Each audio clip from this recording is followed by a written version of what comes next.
What's up, guys? Welcome to another episode of Invest Iowa. Today, I have my man Austin Rutherford with me, and we're going to talk about businesses, branding, social awareness, real estate, a little bit of everything. Most of the guests that I'm having right now are just killing it in real estate. So there's really no specific definition of how you can categorize them. They're just overall killing it in all sorts of industries. Austin, thank you so much for accepting my invite. I appreciate having you here, and I'm looking forward to learning from you.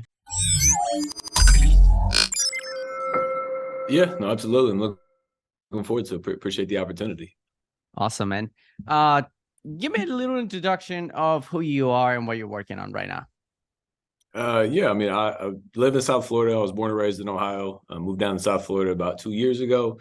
I've been doing real estate like 9-ish years now. Anything from flips to wholesales to new construction to smaller apartment buildings, warehouse buildings, all the above. And basically, kind of the goal now today is to continue to build the rental portfolio through single family, multifamily, and commercial warehouse. Continue to build the brand on social media. And work on my other business, ERC. So those are kind of the three main focuses today. Gotcha. And where most of your business is located in South Carolina? Yeah, so I live in South Florida now, but all of my real estate still in Ohio. So that's where I grew up. So that's where all the business is at, is in Columbus, Ohio. Gotcha. And then how did you get started into real estate? Yeah, so my original dream was to go to the NBA. That didn't work out. Yeah. So fell out of love with basketball. Started reading books. Read Think and Grow Rich, which changed my life. That's what turned me on to real estate. I heard that you can make passive residual income, which is making money continuously without working. I was like, sounded pretty good to me. So bought my first duplex when I was 20 years old, and then flipped my first house at 22 years old. And then just kind of been all in on real estate ever since then. Gotcha. And then what was your biggest breakaway point? At what point you were like, yeah, this is the game. I'm playing this long term.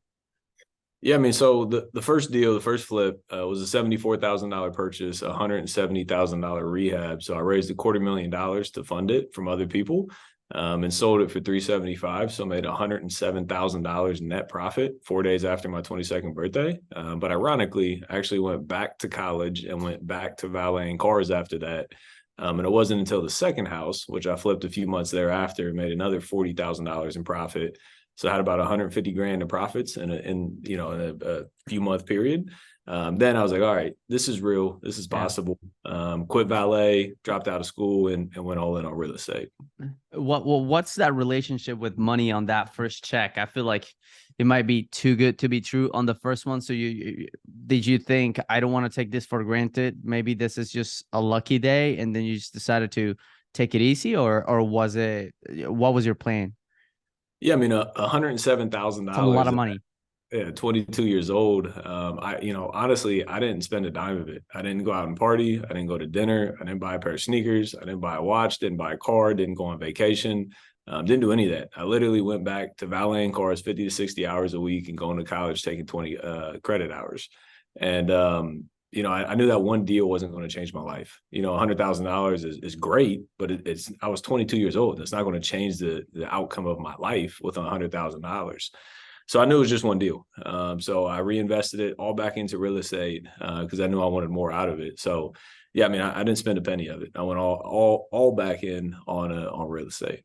Okay, so you leveraged almost $250,000 for your first transaction. You have to have balls to do that. Oh, your plan was really good, right? Yeah. Did you hesitate to pull the trigger on that? Yeah, I mean, yes, it was a big deal. So I actually put it in contract for $102,000. And there was crazy foundation problems. So I had it contingent upon a foundation inspection. I hired an engineer to come in and take a look at it. And determined it was going to cost me about $28,000. So the engineer wrote a report, and then I brought a contractor in to quote it, and it was $28,000 for the repairs. So I went back to the seller and got it reduced from $102,000 to $74,000. So $28,000 price reduction. And even at that point, I was like, this is still a big deal. I'm 21, I'm new. So I actually ended up meeting somebody here locally that had been in the business for a couple of years. And I walked him through the house and I was like, hey, man, like if I can't raise the money, would you be interested in buying this? Like, is this even a good deal? And he walked through it. He was like, yeah, absolutely. It's a solid deal. I'll buy it. If you can't put the money together, let me know. So then I went on and I was like, well, I got to raise $250,000 because it was a $74,000 purchase and $170,000 rehab. So, started talking to everybody I knew, couldn't raise the money. And I actually ended up calling a lady I met a year prior at just a local real estate networking event. Connected with her, exchanged phone numbers. She was getting into real estate. She had a self-directed IRA that she was going to use to fund her own deals. So called her a year later and I was like, hey, like, touching base, how's business? How's real estate? And she's like, yeah, still looking for that first deal. I was like, me too, actually. I just got my first one. Would you be interested in lending on it? And she was open to it, took her out to the house. She looked at it. She ended up funding it at 12% and 2 points. So that's kind of how that first deal came together. Wow, that's insane. And then after that, I don't know, hundreds seems like a lot of money for your first deal. Yeah, I mean, it was a journey. I mean, it $28,000 in the foundation. We put a 600 square foot addition on the house. We did plumbing, electric, HVAC, roof, window, siding, framing, open concept, literally everything you can think of on a property.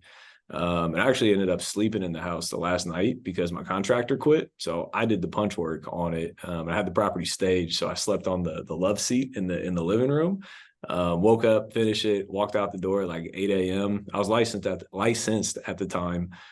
So listed it for sale, and within like 8 hours, we had a ton of offers, and we ended up selling it within 3 hours, we had a ton of offers and ended up selling it $25,000 over the list price. So then from that point, it was just a waiting game. It was like, I got 30 days till this check hits the bank. It's like, is this true? Is it actually going to close? How's this deal going to fall apart? And then it hit and, kept doing it. And then, I mean, like I said, I reinvested every penny back into the business and, just kept growing it. At this point, we've done hundreds and hundreds of deals. I own over 100 rental properties today and, just trying to keep growing it.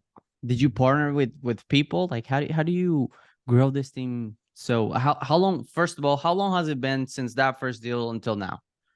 So it was 4 days after my 22nd birthday. I turned 32 months ago. So 8-ish months, about 8 years. Okay. In those 8 years, you've been able to accomplish, like, just grow your completely flipping business. And is that part of wholesaling business? How do you structure those businesses together?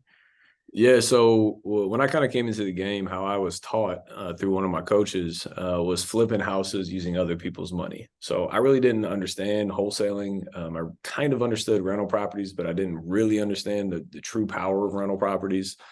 So I just started flipping houses using other people's money. And for the first couple of years, I didn't do a rehab that was less than $100,000 for the first few years of real estate. So, I mean, it worked out. We made a lot of money doing it.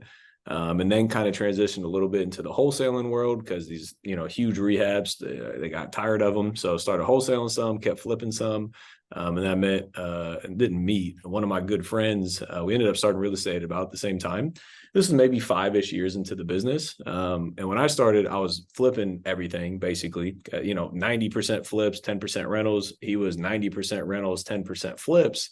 And, I had a lot more money than he did at the beginning because I was, stacking cash like they bang, bang, closings.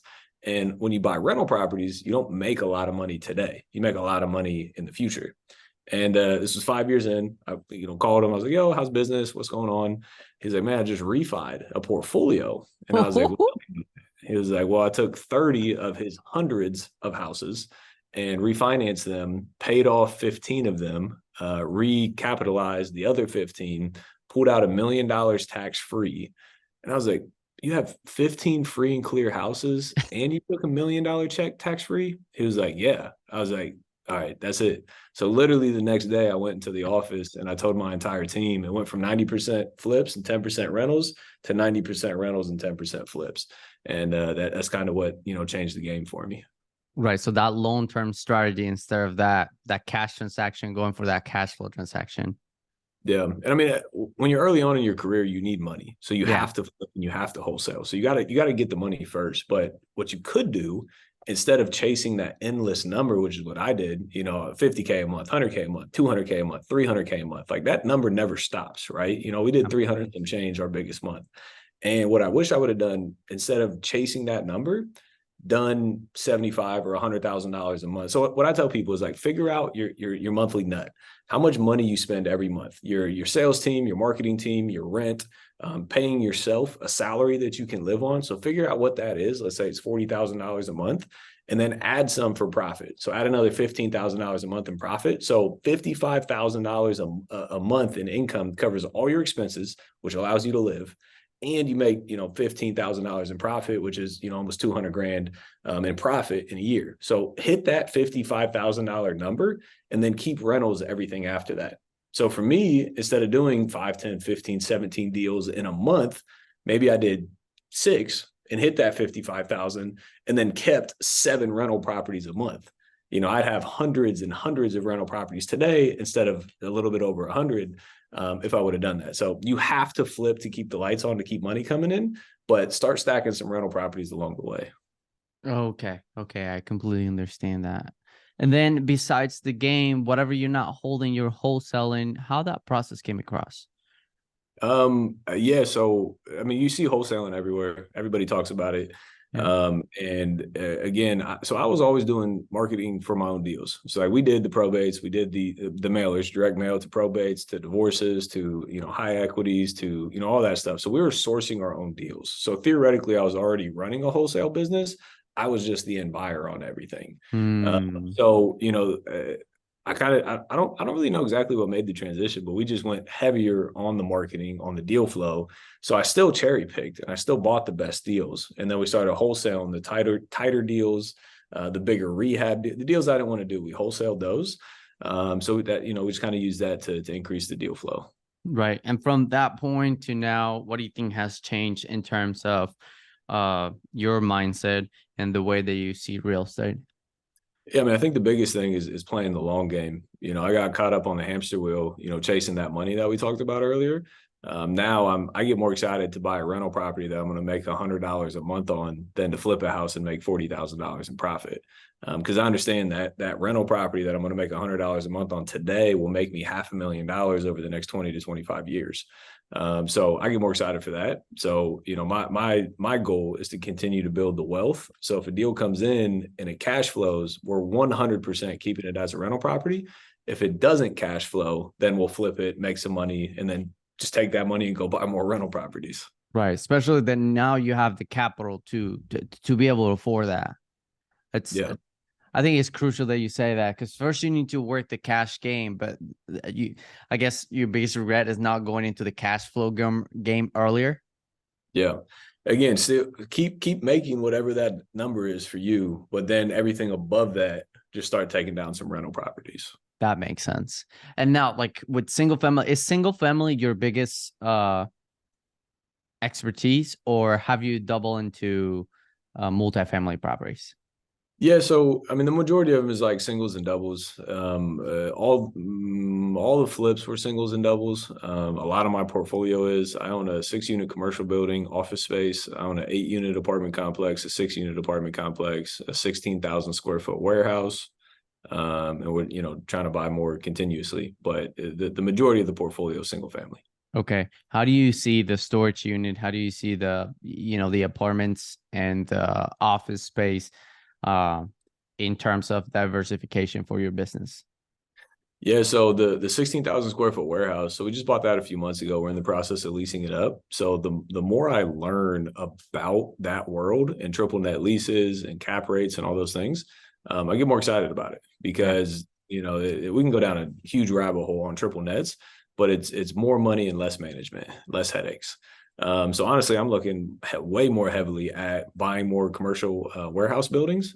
I wouldn't buy an office building today, because I mean, Yeah. it's a very big question mark. But Yeah. if it's 70, 80, 90% warehouse with a little bit of office, I'll buy that 100% of the time. So yeah, I'm excited. We'll continue buying, the singles and the doubles, is what I know. It's very easy. We can buy it, in a matter of minutes, in all reality.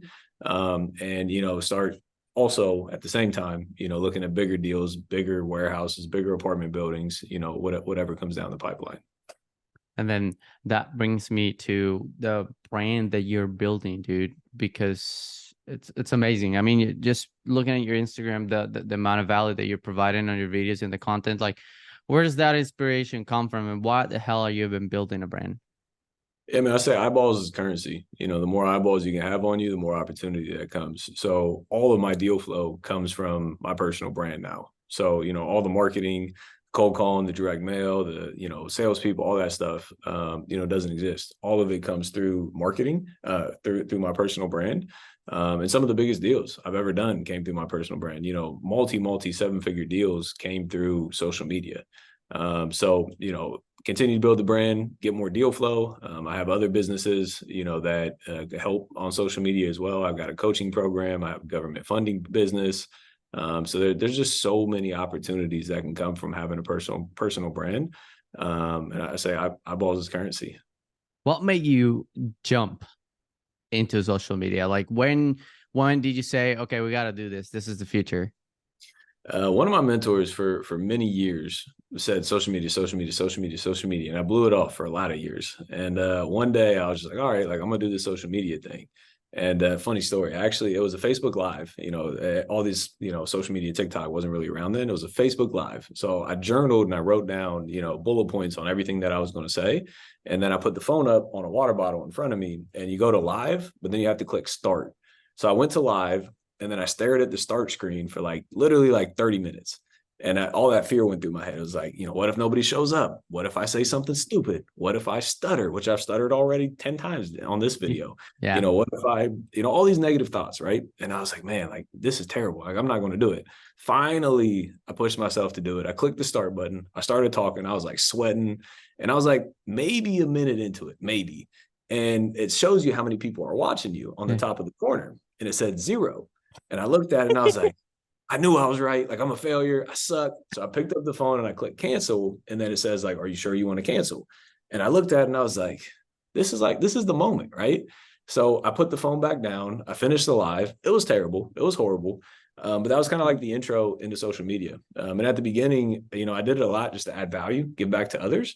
And then I ended up making money on it. I got a deal. Somebody asked me to coach them. And I was like, you can make money from this? What the heck is this? And then you started making more money. And now it's an entire business in and of itself. So it started with just adding value and helping people. And then, it turned into seeing the opportunity that comes with it. Okay. Most people, a lot of people are going to have experiences just like yours. Why do you think your scenario is different? Because there's a lot of people that try to do it, but not everybody's successful. What do you think were the steps that took you to be as successful as you are today, and media wise? Consistency.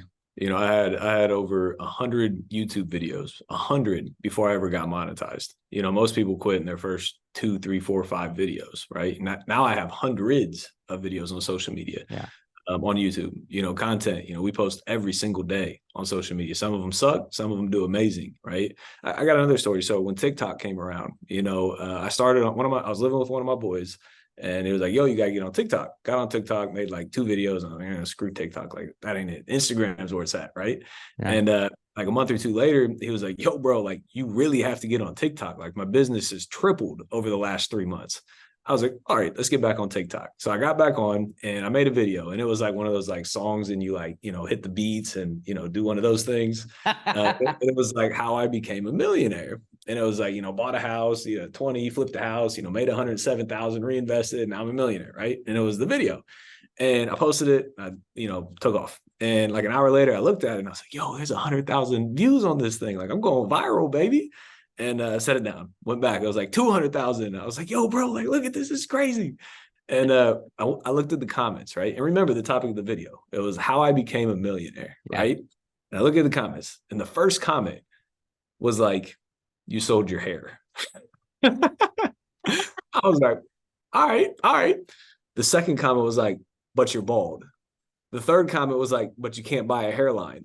And I was like, this is crazy. There's so much hate. And it hit me, real talk. I was like, man, is this really what social media is like?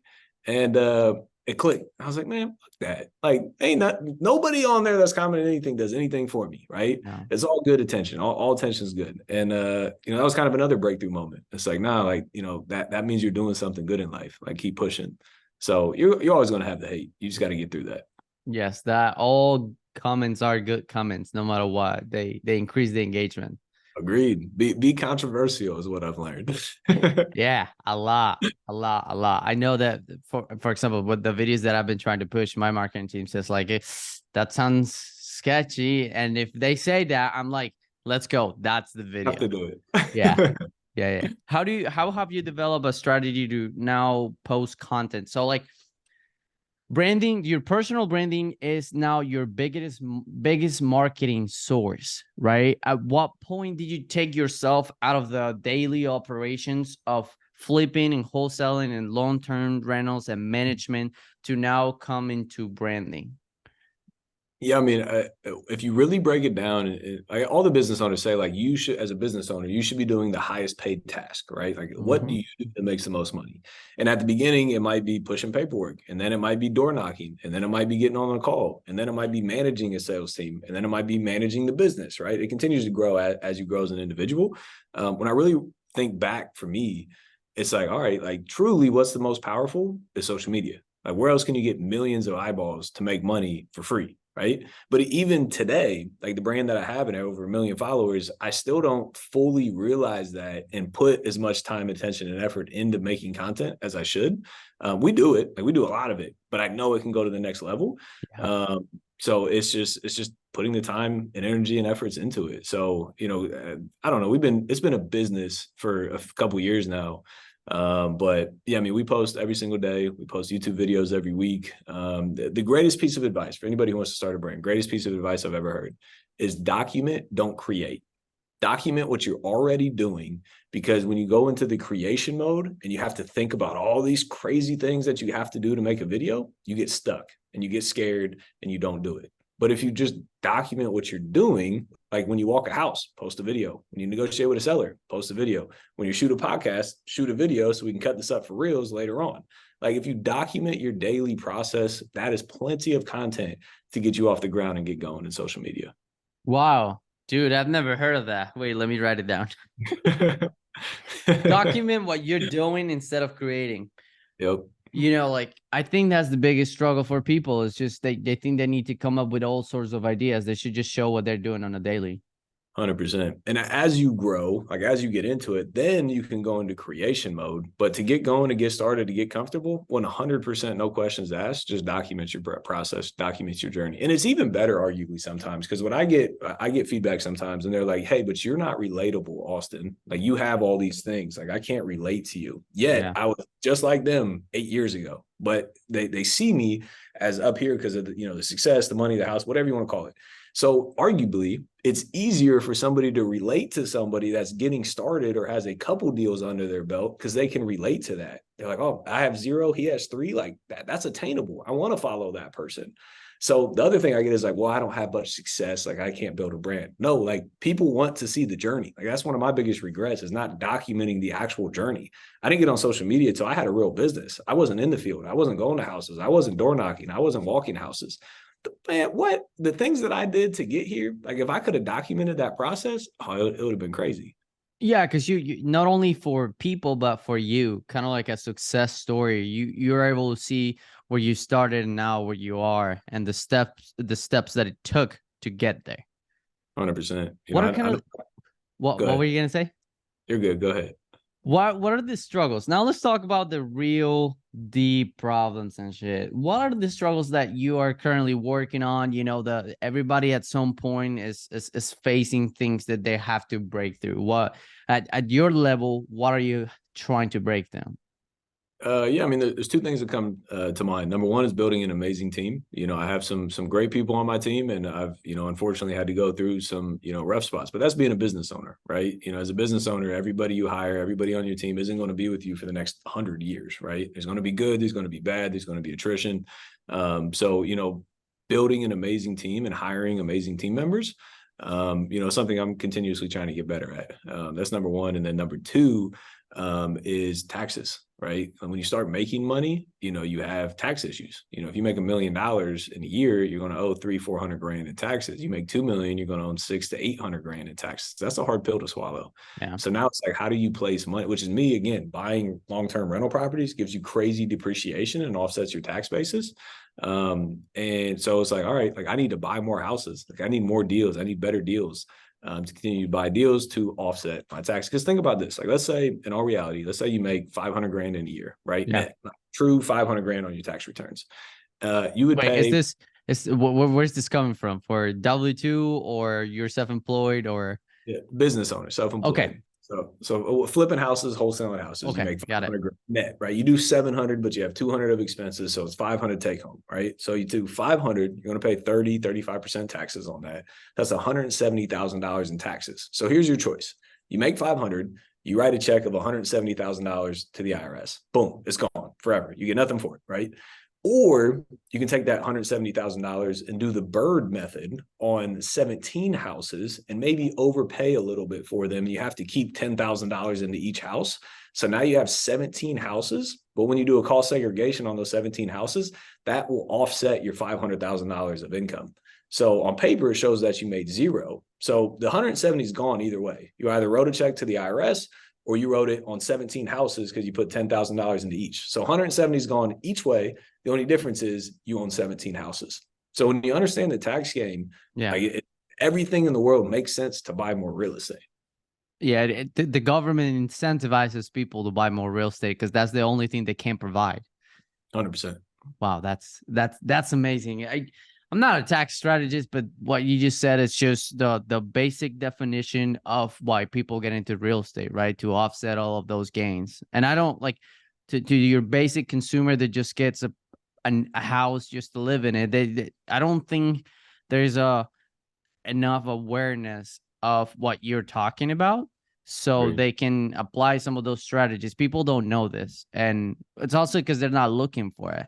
But people like you putting it out, when they see it on Instagram, they hate on it. But I guess they hate us because they ain't us. That's facts. That's facts. But no, I mean, you don't know what you don't know at the end of the day, right? Yeah. I heard a video of somebody talking about something like what I just said. I already knew there was depreciation. Like I knew the concept, but I didn't really know the X's and O's, like the real numbers that came with it. And I heard it and I was like, let me look into this. And I looked into it. I was like, why have I ever paid taxes? Like, why would I pay taxes if I can buy real estate and pay the money's gone either way? Like I want the real estate rather than just writing a check to the IRS. And you can always just refinance that later on, and then you technically debt free. It's just tax free. 1031. I mean, you can do all different types of things. Yeah. The premise of this podcast is I interview people that won't reply to your DMs, and in order to keep that live, what are some of those questions that people ask you all the time on your DMs that you see, but you just can't help to respond because they're so long, or you have so many people messaging you? Yeah, I mean, I arguably have responded to everybody who's ever DM'd me. But I mean, some of the questions that are frustrating sometimes is like, help me, teach me. I'm like, watch what I put out. I put out so much like, go do that, right? But two of the specific things is like, what's a good way to start in real estate? If you don't have much money, it's wholesaling. Wholesaling is an amazing way to get started in real estate. And then probably the biggest question I get is because how I built my entire business is how to raise other people's money, how to raise money from private money lenders. I've raised over $20 million. It's funded all of my deals over my career. And that's probably the biggest question I get is how to raise, where to find, private money lenders. What do you think about syndications? I've never done one. I'm not opposed to it. When you syndicate, you give up a lot of equity, a lot of ownership. I got to sign it's wealth is through ownership. So, try to retain ownership and retain equity. So if you syndicate, you give up a lot of that. But it gets you into bigger deals. You can build wealth in other ways. So I'm not opposed to it. I've just never done to it. It's just a different strategy. For sure. So you're not. So I guess wholesale, the best way to start real estate. Would you say syndication will be a good way to get started in real estate? So when you syndicate, there's a lot of different ways. You can either bring the deal, you can sign on the debt, you can bring the money, you can do a lot of different things. But if you're broke, you definitely can't sign on the debt because you're not bankable, and you definitely can't bring the money because you ain't got no money. So the only thing you can do is bring the deal. So yes, you can bring the deal to the table. An amazing deal will always have an opportunity. So you go out and find an amazing deal, then you can wholesale it, you can make money, and or you can partner with somebody and retain a small piece of equity, right? Because you brought the deal, there's value in that. Get a small piece of equity and then see how it's all done behind the scenes in real life. And then the next deal, you may be able to go out and do that on your own. So I think it could be great, but in my opinion, if you're broke, the only way to do that is by bringing the opportunity, which is the deal. What do you see your company now taking up in the future? What are your expectations in the next 2 to 5 years? Yeah, I mean, stack a ton more rental properties. I think we'll buy another 100 rental properties in the next 6 to 12 months. Single family rental properties on top of buying warehouse, buying commercial, buying apartment buildings. The goal is to get $100 million portfolio, or just above 20 million now. So get to 100 million plus.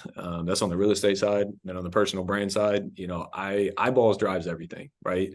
So yes, there's a lot of revenue numbers and a lot of different businesses, but I know if I can grow on social media to 2 million followers, 3 million followers, 5 million followers, that's going to drive everything else. That'll drive other business opportunity. That'll drive deal flow. That'll drive affiliate revenue. That'll drive everything. So the goal with Elevate, with the personal brand, is to go from 1.3 million followers to 2, then 3, then 5 million followers, et cetera, et cetera. That's amazing, dude. Let's now go to a rapid fire question session, and then just try to get a better understanding of what's the first thing that comes to your mind when I mention some of these things. Best investment you have discovered so far? Real estate, by far. Real estate. Worst advice you've ever received? Worst advice I've ever received. That's a good one. Go to college, get a good degree, get good grades. No, go to school, get good grades, go to college, get a degree, get a job, and work your way up. Best personality to work with? Energy. Energy always wins. I love having energetic people around me.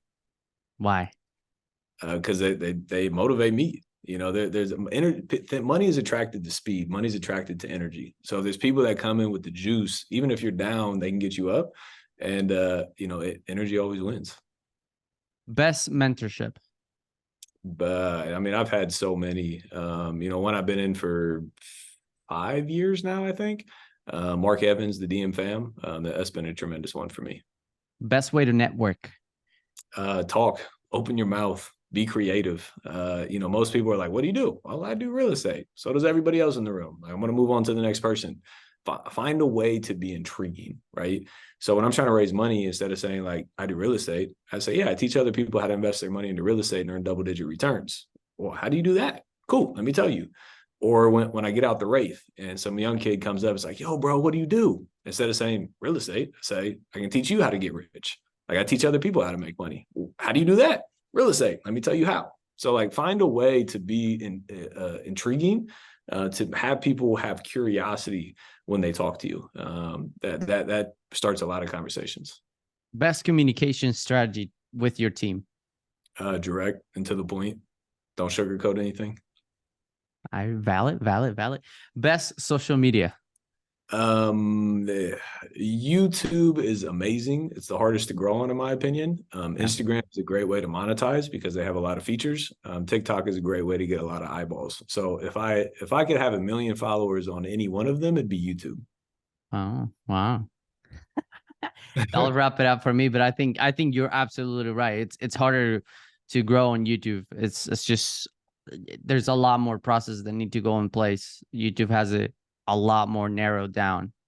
Agreed. And like the value of the people on the platforms on Instagram, they're very quick, right? Nobody's there to like sit down and learn something, right? You can get a lot of value out of, quick 5, 10, 20, 30 seconds, but it's not like all in. But on YouTube, when somebody goes to YouTube, they're serious. Yeah, they want to learn and spend 5, 10, 20, 30 minutes to learn a topic. So if you can be that person, again, it's much more valuable. Right. What do you want people to recognize you as? So would they think about the Elevate brand? Would they think about Austin? What do you want those people to think of you? Yeah, so elevate, it's really the essence of elevate life. I see a lot of people in life, be great at something, whether that's great in business or great with their family or great at work or great in their health, but very rarely are they ever good, across the board. Are they ever great across the board? So it's like, how do you elevate your life, faith, family, finances, and fitness? How do you elevate them all at the same time to be great across the board? Elevate your life in general terms. That's amazing, dude.